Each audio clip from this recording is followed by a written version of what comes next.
Computer के बच्चे जो है, कंप्यूटर की शिक्षा बाधित होने की वजह से बच्चे हम लोगों को वीडियो बना बना करके दे रहे हैं कि सर हमें मैया सम्मान योजना नहीं चाहिए, इसका इंश्योरेंस होता है, आरटीआई का पेपर है हमारे, फिर भी उनको जानकारी नहीं। उनसे ज्यादा जानकारी तो हमारे पास है। अगर है तो आकर के बात करें, हम बात करने के लिए चुनौती देते हैं। एक फोन खरीदते हो तो क्या उसको बार बार मेंटेनेंस, वो बंटवारा वो दूसरे तरीके से कर रहे हैं, जो इसमें लिखा है वो नहीं बता रहे हैं। इसमें स्पष्ट लिखा गया है, इस पत्र का ही हवाला दिया था, इस पत्र का ही हवाला दे करके कहा था कि 1,20,000 मेंटेनेंस का आता है और 1,20,000 में हम लोग। नमस्कार, जोहार। आप देख रहे हैं न्यूज 100 लाइव टीवी।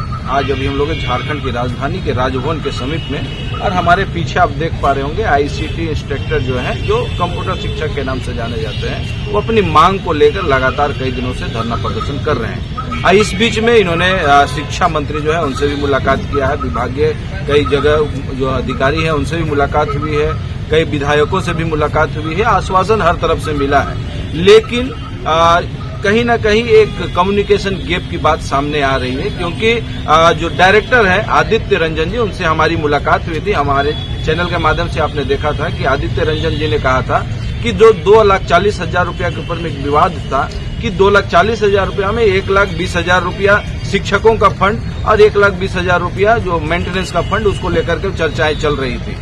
फिर जो शिक्षक हैं, कंप्यूटर शिक्षक हैं, उनके साथ मुलाकात किए थे, बैठ करके जो केंद्र के द्वारा जो लेटर आया था उसको लेकर उनसे बैठकर बात किए थे। बात करने के बाद बहुत सारे बातें सामने आई थी। क्या कुछ बातें हुई थी, हम लोग सीधा इनसे जुड़ते हैं, उनसे बात करते हैं। सर, लगातार धरना प्रदर्शन आप लोग का चल रहा है, विभाग से आश्वासन भी लगातार मिल रहा है, इसको लेकर क्या? आश्वासन तो हमें मंत्री महोदय से भी मिला है, शिक्षा मंत्री हो, शिक्षा विभाग के माध्यम से हो, वहाँ से भी आश्वासन मिला है। आदित्य रंजन सर के पास भी हमारे प्रतिनिधिमंडल गए हुए थे। तो आपने कुछ समय पहले अपनी मीडिया चैनल में बताया था कि आदित्य रंजन सर से आप लोग मुलाकात की, उसमें उन्होंने इस पत्र का ही हवाला दिया था। इस पत्र का ही हवाला दे करके कहा था कि 1,20,000 मेंटेनेंस का आता है और 1,20,000 में हम लोगों को। तो मैं ये पूछना चाहता हूँ आदित्य रंजन सर से, ये केंद्र की चिट्ठी को भी वो झूठा क्यों साबित करना चाहते हैं? क्या वो इतने पढ़े लिखे भी नहीं है कि इस चिट्ठी को पढ़कर उसका मतलब समझ पाए? अगर नहीं समझ में आता है तो मैं उनको समझाने का प्रयास करता हूँ। यहाँ स्पष्ट रूप से लिखा गया है, केंद्र का चिट्ठी है, government of India, ministry of education, department of school education and literacy, ये पूरा चीज दिया हुआ है आईसीटी के बारे में। 30 सितंबर 2022 का चिट्ठी है, और भी चिट्ठी है हमारे पास केंद्र सरकार की। साफ शब्दों में लिखा है 2,40,000 है। जो उन्होंने कहा कि 2,40,000 है, तो हम भी स्वीकार कर रहे हैं। लेकिन इसमें जो बंटवारा किया गया है, वो बंटवारा वो दूसरे तरीके से कर रहे हैं, जो इसमें लिखा है वो नहीं बता रहे हैं। इसमें स्पष्ट लिखा गया है ई कंटेंट के लिए 24,000 है, charges for electricity, diesel, kerosene 2,000 per month दिया है, यानी कि 24,000 रुपया।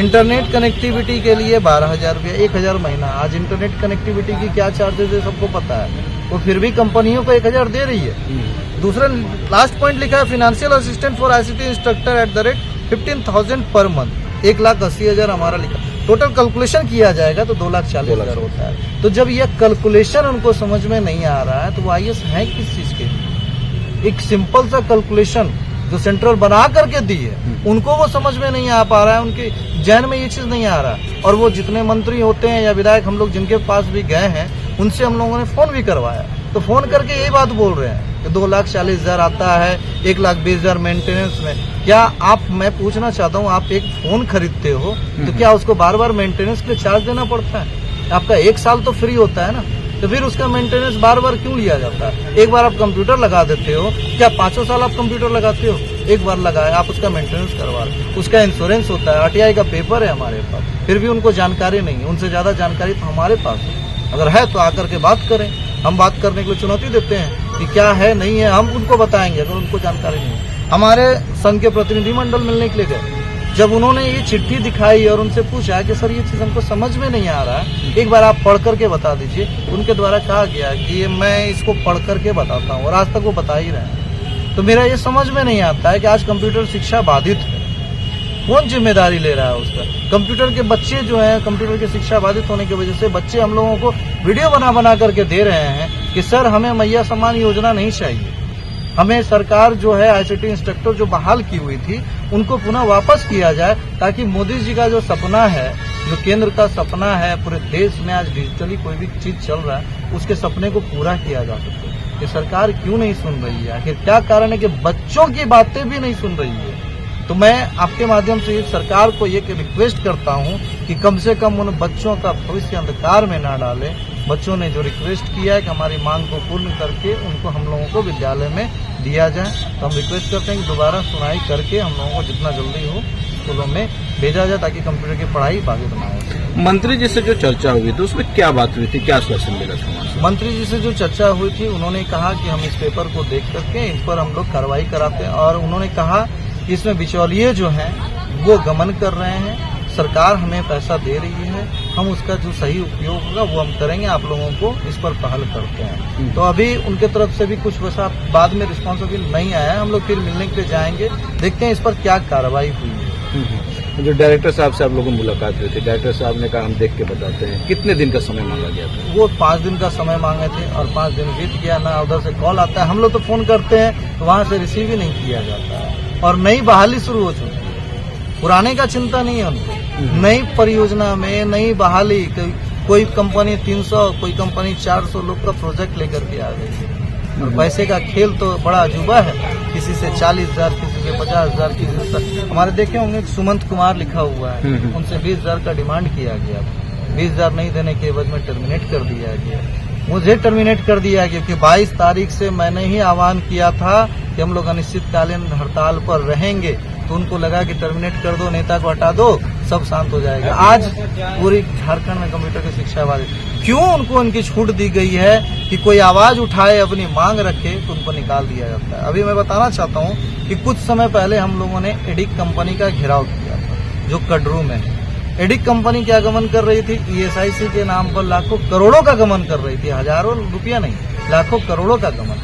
2-2, 3-3 साल से महिलाओं का मेडिकल क्लेम जो होता है वो क्लेम के नाम पे पैसा काट रही थी ESIC की स्कीम, उसके नाम से पैसा, और वो क्लेम किसी को नहीं दे रही थी, सिर्फ आश्वासन अच्छा हो जाएगा, प्रोसेस में है, ये समय लगेगा। जब हमने घेराव किया और उनको चेतावनी दिया, 1 सप्ताह के अंदर में जितनी महिला साथी थी जिनका क्लेम गया था सभी को पैसा रिम्बर्स हो गया। इसका यह मतलब है कि जब तक हम लोग उग्र नहीं होंगे, घर घेराव नहीं करेंगे, तो लाखों करोड़ों का गमन करती रहेगी। अगर ऐसा है तो सभी कंपनी चेत जाएं कि मैं किसी कंपनी को छोड़ने वाला नहीं हूं, चाहे वो कानून के मदद से हो या स्वयं हो, मैं किसी कंपनी को नहीं छोड़ूंगा। आप लोग ठेकेदारी व्यवस्था के खिलाफ भी आवाज उठा रहे थे, उसको लेके क्या कहेंगे? ठेकेदारी एक बहुत बड़ी बीमारी बन गई है। ठेकेदारी में लोग जो पैसा आता है, हकीकत में उनको पैसा उतना मिलता नहीं, पैसा कुछ और दिया जाता है उनको, और वो बीच में गमन करते हैं। गमन किस प्रकार करते हैं?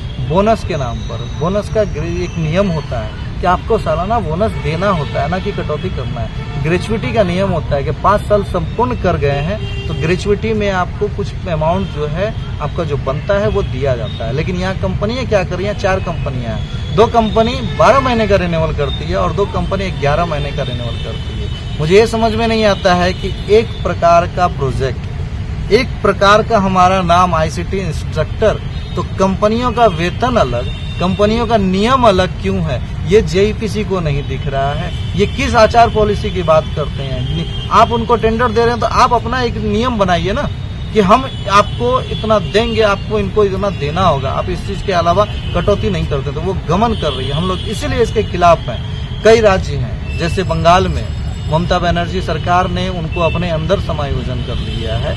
जैसे जैसे उनका 5 साल पूरता है उनका पेमेंट भी बढ़ाया जाता है। अभी दार्जिलिंग का भी पेपर हमारे पास आया हुआ, वहां पर भी 22,000 एक्सपीरियंस के अनुसार उनको पेमेंट, किसी का 22,000 है, किसी का 21,000 है, किसी का 18,000 है। पंजाब की सरकार ने उनको समायोजन करके उन लोगों का पेमेंट किसी का 30,000 एक्सपीरियंस के अनुसार। तो यहाँ हम लोग भी ये मांग कर रहे हैं, किसी का 2017 से काम कर रहे हैं, आप उनको एक्सपीरियंस के अनुसार तो कम से कम उनको वेतन दो। हमारा, मैं अपना बात बताता हूँ, मैं जब 2017 में ज्वाइनिंग किया था मेरी सैलरी थी 8,300 रुपये। वो हम लोग लड़ाई लड़ते हम लोग 2019 में हम लोगों ने वेतन अपना करवाया 9,476 रुपया। दोबारा टेंडर खत्म हो गया, दोबारा हम लोग रिटेंडर में आए तो हमारी सैलरी होगी 8,070 रुपया। 9,476 से 8,070 रुपया। ये किस प्रकार का नियम है? सरकार का वेतन बढ़ता है, पदाधिकारियों का वेतन बढ़ता है, दिन ब दिन महीने महीने बढ़ता है उनका, DA HRA जो भी बढ़ना होता है वो बढ़ता है। तो हमारा वेतन 1500-1200 क्यों कम कर दिया जाता है? क्या हमारे लिए महंगाई नहीं बढ़ रही है? आज दूध क्या वही रेट है, पेट्रोल वही रेट है, चीनी वही रेट है, राशन वही रेट है। तो मैं आप गुहार भी लगा रहा हूँ कि जो महंगाई भत्ता होना चाहिए वो हमें, हमारा अधिकार हमको दिया जाए। अच्छा, एक सवाल उठता है, केंद्र सरकार का जो लेटर है उसमें 15,000 रुपये फिक्स है और आपको मिलता है 8,000 रुपया।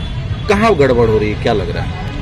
यहाँ की जो टेंडर प्रक्रिया है इसमें गड़बड़ हो रहा है। आप मिनिमम इस पर कॉन्ट्रैक्ट पर आप टेंडर निकाल देते हो, केंद्र के चिट्ठी को भी आप ये बेकार कर दे रहे हो और आप हवाला देते हो 2,40,000 का। तो आप टेंडर प्रक्रिया में यहाँ गड़बड़ है। जेईपीसी द्वारा ये गड़बड़ी की जा रही है, जेईपीसी निर्देशक जो हैं उनके द्वारा ये गड़बड़ी की जा रही है। जब केंद्र वहां से पैसा दे रहा है तो आपको उतने का टेंडर क्यों नहीं निकालते हो? आप मिनिमम का क्यों टेंडर निकालते हो?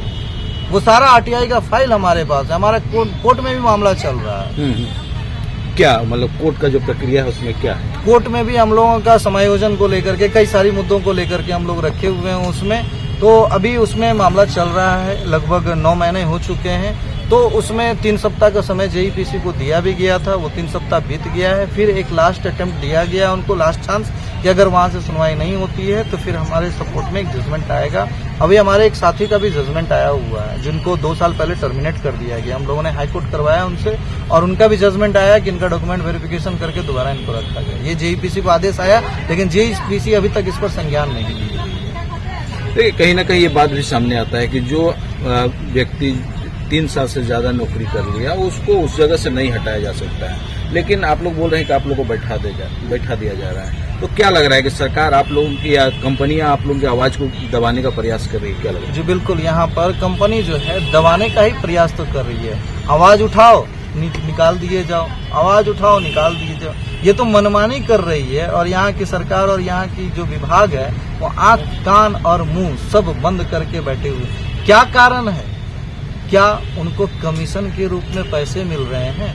अगर मिल रहे हैं तो वो बताए, वो कमीशन हम लोग भी देने को तैयार हैं। जरूरत पड़े तो किडनी हमारे पास 2 है, एक बेच करके भी देने को तैयार है। वो मुंह तो खोले कि कंपनियां जो कमीशन दे रही है हम देने को तैयार है। आप सुन रहे थे, आईटीसी इंस्ट्रक्टर जो है अपनी मांग को लेकर लगातार यहाँ पे बैठे हुए हैं। इनका एक सरकार के ऊपर एक आरोप है कि अगर केंद्र सरकार के द्वारा एक विभाजन करके दिया गया है कि आईसीटी इंस्ट्रक्टर जो है उनको 15,000 रुपया प्लस इंटरनेट को लेकर के 1,000 रुपया और मेंटेनेंस को लेकर के 2,000 रुपया, जब सारा चीज डिवाइडेड है, गड़बड़ी किसकी है? जेईपीसी की गड़बड़ी है या झारखंड सरकार की गड़बड़ी है? कई सवाल शिक्षकों के द्वारा उठाया जा रहा है। अब देखना यह है, जैसे हम आपको बता दें कि शिक्षा मंत्री के द्वारा भी लगातार आश्वासन इनको दिया जा रहा था, लेकिन अभी तक जांच की प्रक्रिया कहां तक पहुंची है ये देखने और समझने वाली बात है। इसी तरह खबर देखने के लिए आप हमारे साथ बने रहें। धन्यवाद।